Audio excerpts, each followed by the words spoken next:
Alors déjà, bonjour à tous. Je m'appelle Mélissa. Donc, je voulais vous parler de pourquoi j'avais créé cette association. Donc, je voulais juste vous parler de 5 dates qui ont marqué ma vie. Donc, 29 décembre 2022, le jour de mon IVG. Une IVG qui n'a pas vraiment été choisie parce qu'elle m'a été imposée par mon ex.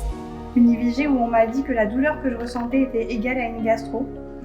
Ce jour-là, quelque chose s'est brisé à l'intérieur de moi et aujourd'hui, avec du recul, je remercie Dieu de ne pas avoir eu d'enfant avec lui. 8 janvier 2024, la première fois qu'il m'a frappée, assez violemment pour que je me retrouve la bouche en sang. Et ce jour-là, je ne comprends pas que c'est pas une histoire d'amour, mais je suis encore trop sous emprise pour pouvoir comprendre et partir. 11 mars 2025, on est dans une gare de péage, il me prend par la gorge, je ne respire plus. Et à ce moment-là, je pense que je vais mourir. Je vois la mort dans ses yeux, je me dis ça y est, je vais être un féminicide en plus en France. Et là, bim, 5 hommes arrivent. Et aujourd'hui, je suis encore là grâce à eux. Le 28 avril 2025, il me pousse violemment, je tombe entorse au bras, mais surtout, la fin, la vie me l'enlève enfin, il y a pile 1 an. 29 avril 2025, je porte plainte et aujourd'hui, malgré les violences judiciaires que j'ai subies, je remercie la gendarme qui m'a accompagnée. Je pensais que c'était le début de la fin, mais non, c'était en réalité le début d'une guerre. Parce que derrière ces dates, il y a une vérité. J'ai vécu 5 ans sous emprise, 5 ans avec un bourreau, 5 ans à ne plus être moi, 5 ans comme être enfermée dans quelque chose que j'appellerais une secte. Une prison invisible. Et quand on sort de ça, on ne sort pas comme ça. On doit se reconstruire, on doit se retrouver, on doit presque se retrouver. Après ça, il y a eu la solitude, les amis qui disparaissent, les liens qui se cassent, les moments où on ne tient plus. Et pourtant, je suis encore là. Et si je suis encore là, c'est grâce à une personne, ma grand-mère Colette. Elle est partie il y a presque 15 ans. C'était l'amour de ma vie et je crois que même aujourd'hui, elle continue à me porter, de me sauver. C'est pour ça que cette association, je l'ai appelée les ailes de Colette. Parce qu'il n'y a pas d'autre nom que le sien pour représenter le début de ma reconstruction. J'ai connu la haine, la peur, la colère, l'injustice, le vide, puis le pardon. Aujourd'hui, je peux vous le dire, je ne l'aime plus et je vais même dire quelque chose de sincère, je le remercie. Parce que quand il m'a fait vivre ça il y a 5 ans, je l'aurais peut-être pas vécu, cette association ne serait pas là aujourd'hui.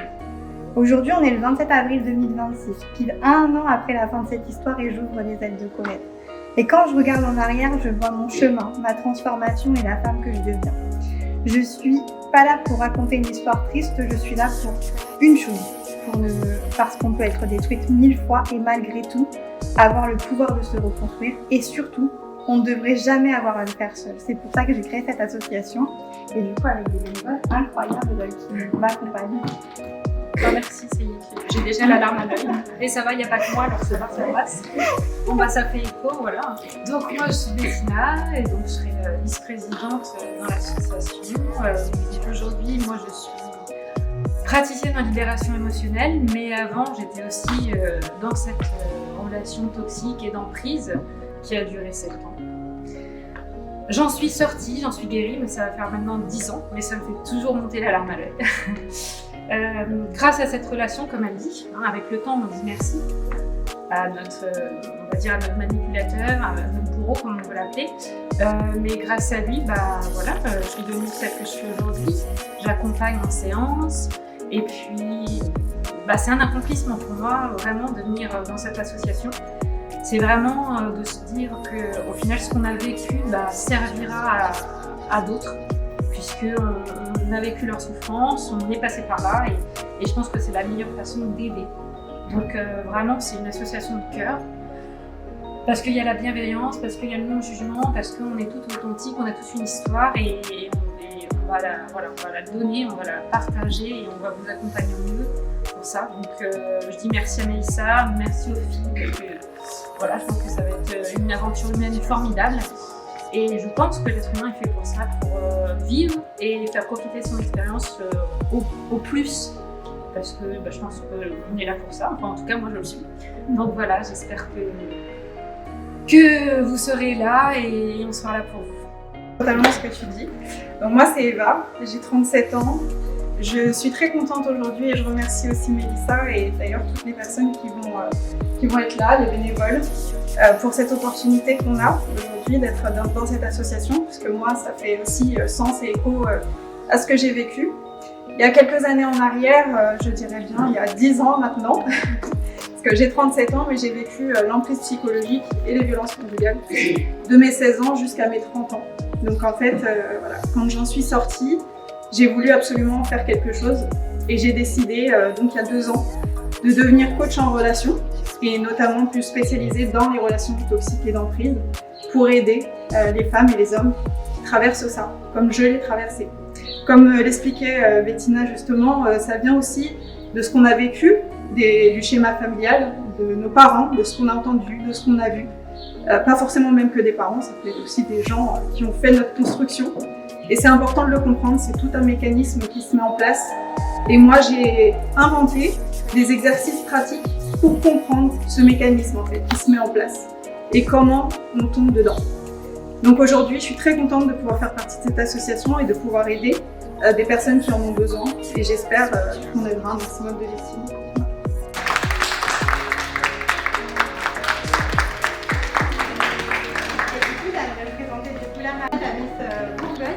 Donc on croise les doigts pour Laurine formée, c'est ça?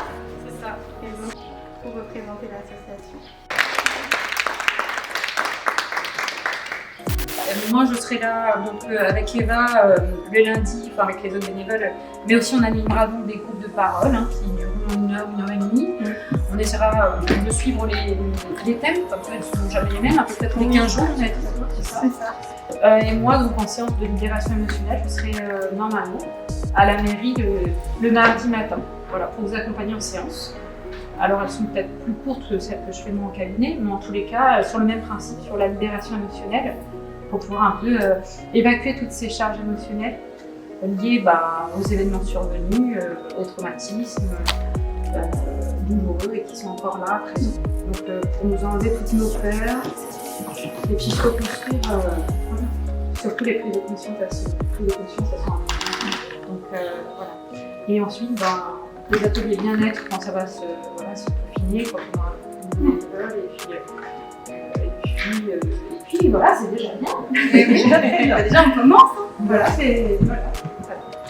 Donc L'association contre les violences conjugales, je pourrais pas, même si je voudrais, je pourrais pas en fait, ça reste beaucoup trop complexe et j'ai pas bac plus 5 en psychologie.